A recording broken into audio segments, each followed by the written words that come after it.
On Central Illinois on the record, low-income college students are out of luck again. Why an effort to fund MAP grants failed.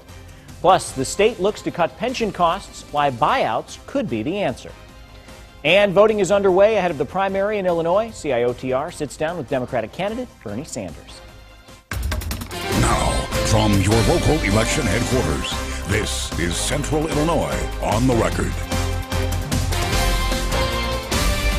Welcome to Central Illinois on the record. I'm Paul Cicchini. A new proposal in the Senate would give Governor Rauner full control on where to get the money to balance the budget. Now, the measure would give him the authority to sweep money from designated state funds and cut funding. As CIOTR's Kelsey Gibbs reports, some say that's not governing. I lost my best student. I really, the kind of student that if you're a professor, they make your life hard. But in the end, you appreciate it. Gabriel Gomez is a professor at Chicago State University, and he's seen his fair share of students leave the state. That student went to Indiana. That is a loss for Illinois. Governor Rauner, that is a loss for Illinois. That is not helping our economy. Gomez says because the budget impasse, the campus doesn't have enough money to support MAP grants, pay salaries, and even keep the doors open. It's really hard to put that aside and say, my future is secure and I can go to work. No, maybe it's not secure, but I'm going to go to work. I'm going to do my job. I wish the governor would do his job. But the governor and Republicans have a plan. You've given emergency budget authority to governors in the past. Other states have too. During his budget address, Rauner gave lawmakers two choices. It's his turnaround agenda or full control. Give the executive branch the flexibility to reallocate resources and make reductions to state spending as necessary. And now lawmakers have proposed a bill that would give Rauner the power to cut spending in all state agencies, including the legislative branch. Unbalanced Budget Response Act would put everything on the table to help us balance our budget. He would be able to limit automatic yearly spending known as continuing appropriations, which set aside money for things including lawmakers' salary and pension payments. But Gomez says right now it's about doing the right thing. This is not about his desires and what he needs. This is about the state of Illinois. We're millions of people who deserve a future, and he's destroying our future. The proposal would also give Governor Rauner power to cut funding from anything in the budget except debt payments, general state aid to public schools, and early childhood education programs. A controversial piece of legislation is now on the shelf. Last week, we told you about a bill that could deny financial aid to a single mother who refuses to name her child's father on a birth certificate. The co-sponsor of the bill says it had flaws that would result in unfair consequences. Penny Driver runs a child care center and says a majority of her clients rely on child care assistance. And most of the time it is a situation where it might have been a one-night stand, but the guy could be a drug dealer. He could be in jail. It could have been date rape. We did reach out to the bill's sponsor, but he refused to comment. Gun sales in Illinois are at an all-time high, and it's not coming as a surprise to some. Illinois State Police did over 400,000 background checks in 2015. That's twice the number of background checks a decade ago. Some people say they would have never thought about buying a gun several years ago, but things have changed. Well, I've been interested in personal protection and home protection, just with everything going on, in the world and the way things are changing. I thought it would be a good idea to be able to protect myself. Officials say the number of guns sold could actually be higher because some transactions involved multiple guns. Federal investigators say the number of guns sold also increased nationally. Governor Rauner accuses Speaker Michael Madigan of making higher education a political football. The governor says Madigan has spun the college funding crisis issue against Republicans leading up to the primary. Madigan's camp says it's not true, and it's the governor who's proposed cuts to higher education. Many public colleges have already proposed or made deep cuts, including layoffs since the budget crisis started in July. A majority of Democrats tried to fight back on Wednesday, but came up short when trying to restore funding to MAP grants. The Senate voted to override Governor Rauner's veto, but the House failed to do the same. The bill would have brought in nearly $400 million for the MAP grant program, with the possibility of serving an additional 15,000 eligible students. $260 million would have been made available for community colleges. The governor and Republicans say the bill would have added $720 million to the state's deficit. As a result, there's still no funding for MAP grants. One of the senators who voted no, Republican Jason Barackman. He represents the Twin Cities. CIOTR's Lindsay Harrison followed up with him Thursday about his decision and the future for funding. Senator Barackman says that the bill that the Democrats put forward was an empty promise and called Wednesday's vote politics as usual. He says he wants to see the parties come together and find a real solution. Last month, Governor Bruce Rauner vetoed a bill that would provide funding for nearly 130,000 students, including $400 million for MAP grants. Even though the Senate successfully overturned the veto, the House did not. My thought, and the thought of Republicans in this state, is that if we're going to authorize further spending, we need a path to generate those dollars. Senator Jason Barackman of Bloomington says he wants universities to be funded, but argues the bill would have added another $720 million to the state's deficit. He tells us there are alternatives to the Democrats' bill. They just need bipartisan support. What's important is that we come together on a bipartisan plan to create the dollars necessary to fund our schools, not just to promise them money that doesn't exist. The alternatives include procurement reform, which would change the way universities contract out for services. And we need to undo some of that red tape. Just doing that has the potential to save millions of dollars, and those savings could be used to fund things like MAP grants. Today's a new day, and my hope is that we can continue to focus on those things that are going to generate bipartisan support. Leaders at Illinois State University say they expected Wednesday's measure to fail, and they're waiting for the state to come to a compromise. Another bill did pass the House Thursday that would include some funding for MAP grants, but Governor Rauner says it's another piece of legislation that isn't paid for. The House adjourned Thursday and is not scheduled to be back in session until April. A new proposal would require the state to provide the ACT test to any high school junior who wants to take it, and Illinois would foot the bill. The ACT has long been the preferred college readiness exam in Illinois. By law, the State Board of Education must provide each high school student with the opportunity to take one college readiness exam. Educators say it's hard on struggling schools having to cover the cost. ACT to SAT, we had to change the way that we educate kids in order to prepare them. With that said, the state of Illinois still, since SAT won the contract, they have mentioned that they are not going to provide anything. The legislation comes after the decision by the State Board of Education to stop paying for that test. Instead, the board entered into a 3-year contract with the SAT. State workers who have accumulated big pensions may have the option to cash out immediately. House lawmakers heard 2 bills that would let retirees buy out of their pensions. For example, if you had a pension valued at $1 million, you could buy it out at $750,000 and then put it into a private retirement fund. Buyouts could save the state some money in the long run. And some people might find that to be something they're interested in doing. So I think there's a couple of proposals here that we may be to work with, and I think as the committee goes forward, we'll get some more support on the idea. Now, the bills are far from a done deal. This was the first of many expected hearings on the subject. The Senate is getting the FEMA Disaster Assistance Reform Act after it passed the U.S. House with bipartisan support. The measure means FEMA would have to put a greater focus on how small communities are impacted by a disaster. Members of the Illinois congressional delegation were instrumental in crafting the changes. The push came after a major tornado hit Washington, Pekin, and East Peoria in November 2013. Well, it's a debate in cities across the country. Is panhandling or begging for money protected by the First Amendment? Panhandlers in Springfield may have scored a victory after the U.S. Supreme Court declined to hear the city's appeal over its panhandling prohibition. The court's decision not to hear the case means panhandling is still legal in the city. However, so-called aggressive panhandlers can still get in trouble. The other ones are on street corners, but they can't enter the street or approach a car that's illegal or can be enforced as aggressive panhandling. The city says its decision to pass the law wasn't to deprive people of their First Amendment rights, but to ensure everyone's safety. There's another lawsuit pending on the city's policy that mandates panhandlers stand at least 5 feet away when asking for money. Well, still to come, car insurance could be going up. Why distracted driving by others might impact your monthly bill. But first, Bernie Sanders makes a stop in central Illinois, what he told CIOTR about the race for the White House.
Voting is underway in Illinois, and with 9 days left before primary day, every vote counts. During a stop at Southern Illinois University Edwardsville, Democratic presidential candidate Bernie Sanders sat down with CIOTR's Alyssa Paldo to talk about the race for the White House.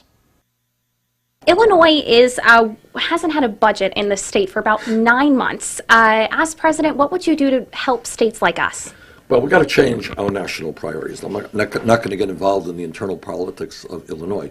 But what I do know is you don't give huge tax breaks to billionaires and then tell cities and towns that they can't get the kinds of federal support that they need to provide adequate education or municipal services. Some of the scholarships that have been available to lower income students in our state as well aren't there anymore, and you've been running on making education free, so what's your plan to make that really a reality? Well, first of all, it is beyond comprehension that in a competitive global economy where we need the best educated workforce in the world, that governments are cutting back on the ability of kids to get a higher education.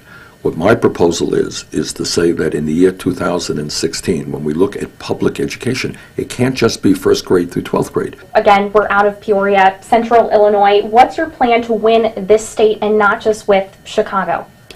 Well, we're working hard, trust me on that. We have thousands of volunteers who are knocking on doors and who are making telephone calls, and I think our message that we have a rigged economy in which the middle class is shrinking and almost all new income and wealth is going to the top 1%, that we have a corrupt campaign finance system in which billionaires are now buying elections.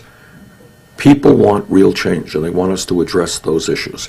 And that's why I think the momentum is with us and why I think we're going to win here in Illinois and Missouri. You have a lot of support from young people, as evidenced today. They're not typically the people maybe that would get out and vote. How are you going to encourage them to actually get out and cast that vote? All right. Don't tell anybody, but we have everybody's name who came in here. They are going to hear from us, and if we have to yank them out, they're going to get out and vote. So we think we have been doing well in getting young people, but it's not just young people, it's working class people, it's lower income people. It's people who are tired of an economy in which the rich get richer and everybody else gets poorer. People who want real change, people who know that establishment politics and establishment economics just is no longer working for them. The Illinois primary is fast approaching. March 15th is the big day, but early voting is underway. If you're not registered to vote, no problem. You can register at your polling site. You just need to bring 2 forms of identification. Still ahead, breaking the cycle of recidivism. A look at the bipartisan effort to reform the justice system in Illinois. And distracted driving, how the actions of others could impact your monthly car insurance bill.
You're watching Central Illinois on the Record. Distracted driving could increase your insurance rates even if you don't do it. Last year was one of the deadliest on the roads, and distracted driving played a big part. That cost insurance companies hundreds of thousands of dollars. Now, they're trying to get some of that money back by increasing rates with a focus on distracted driving. But since it's hard to know who exactly drives distracted, everyone might be paying higher premiums. It kind of depends on a particular company's experience as far as what they've had, losses as opposed to premiums collected, and that's how they adjust their rates. Some drivers say paying extra for insurance is unfair, especially if they're responsible drivers. A pilot program is underway to help pharmacies across the state. During an inspection, investigators will focus on bigger public health issues compared to minor problems. It's called the Pharmacy Citation System Pilot Program. The secretary of the department says it's meant to focus on disciplinary actions instead of things like having food or drinks in a place where they're not supposed to be or not properly displaying a pharmacy license. And we certainly don't want to pretend that those things didn't happen, not make a record of them. But before our pilot program started, the only way to address those issues was a more formal disciplinary proceeding. This program should not affect you, but help state investigators address the most important issues. Law enforcement leaders are calling on lawmakers to find a solution to the budget impasse immediately. A handful of programs across the state helping at-risk kids and teens improve their lives could shut down due to a lack of funding. Without these programs, law enforcement says it will affect public safety. Dozens of programs have already gone out of business, and some officers say teen lives are at stake. Those kids aren't going to the after-school programs. They're going back out on the street. They're being recruited by the gangs in Peoria. They're being recruited to do things that aren't valuable. And these programs are something that we're going to need to keep the kids in the right focus and keep them going in the right direction. Without these programs, law enforcement officials say we could see a 40% spike in the juvenile prison population. There's a bipartisan push in the state capitol to reform the criminal justice system in Illinois. The governor announced on Wednesday a package of bills he says will reduce recidivism, cut prison admissions, and reduce the length of prison stays. One of the bills targets sentencing, an effort to make sure people with no prior convictions are slapped with severe sentences. Other bills would expand electronic monitoring of people released from prison and provide state identification to help ease the transition back into society. Still to come, Paul Ryan takes on Donald Trump, what the House Speaker says about the state of the GOP, and how a community program is helping change the tone at a school in central Illinois.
You're watching Central Illinois on the Record.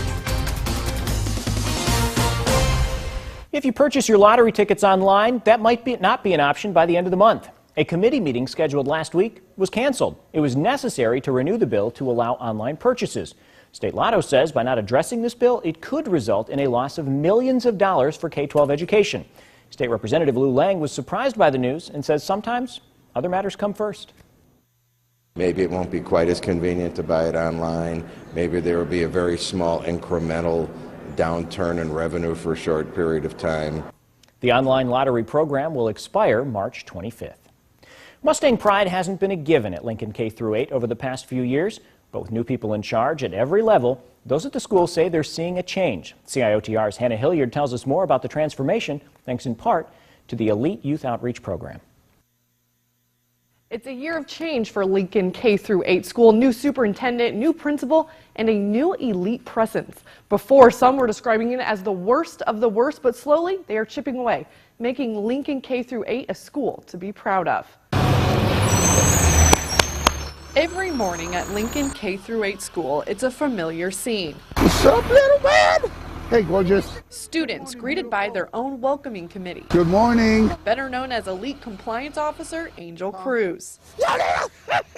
Once I get out here and I greet these kids, it starts off my day. It motivates me, it boosts me to go in and to just, you know, how you doing, sir? Embrace these kids every day. But this hasn't always been the routine for these students. Good morning, Mr. Russell. It was that same kind of sentiment former Woodruff principal Tom Bloomer had as he watched from afar. I would stand out at dismissal time and look over at Lincoln and sort of metaphorically see the smoke rising because the reputation was a disaster and think to myself, I am sure glad I'm not the principal of that school. But in October, Bloomer moved to the K-8 school and got to witness it up close. 6-8 was off the chain. I have never seen anything like that in my life. Disrespect, it was conflicts among students, things that just were not normal for a school. And it made it hard for teachers. What would replace the eggs? To actually teach. It was just a battle every single day. You had teachers who didn't want to come to school because they knew who they would be battling that day. You had kids who wouldn't show up to school because they know of an argument that was going to happen. And Bloomer says that reputation fell on the students. It's unfair for people to think that they're bad kids here because they're not. There's not one bad kid I've met here. So at the start of this school year, Lincoln began getting the attention many say it deserved. First, good morning, sweetie. With the introduction of Elite. At first, I was like, did I come into the right place? Am I supposed to be here? I don't think I'm going to be able to deal with this. But I began to overlook the dysfunction and started seeing the potential. They are like a whole different support system for them. Like they have a relationship with them that most people don't get to have with these students. Second, with a new set of administrators. When Mr. Bloomer and Mr. Hiles and Ms. Rose came in this building, then there was a team. And the team says it's seeing progress. If you would have walked in here in October, you could see the change. And now teachers can teach. What if I had just a blank number up there? And students? They'll be like, oh my gosh, we actually learn now. Or it's so nice that we don't have to deal with that. Even parents are seeing the transformation. And I'm definitely proud of the transition that he's making for sure. I just hope that it lasts. And so do the administrators. We can see a future now. We can see the light at the end of that tunnel. That is so good. I want people to know that this is not the place where smoke's rising in the horizon, that we are educating students and doing it well. Bloomer and Cruz both say since they've started at Lincoln, they've seen an increase in parent involvement with different events and meetings. Bloomer says they had more than 100 parents at their last PTO meeting. Still ahead, service and sacrifice. A look at the most recent recipient of the Medal of Honor. But up next, defending the party of Lincoln. House Speaker Paul Ryan is reacting to recent comments by Donald Trump.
You're watching Central Illinois on the Record.